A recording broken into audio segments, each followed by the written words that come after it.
Hello guys and welcome to TechRex tutorial. In today's video, I will show you the step-by-step tutorial on how to post on Reddit. So by the end of this video, you will learn how to do them. So without further ado, let's get into it.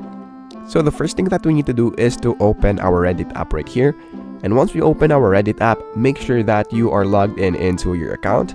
And then once we do that, the next thing that we need to do is to click this plus icon or the create icon on the middle bottom of our screen. And that way we can post something. So just click that. And then after that, you will see this which says title and then body text. So just put the title of your post, maybe example caption. And then for the body text, let's put some example.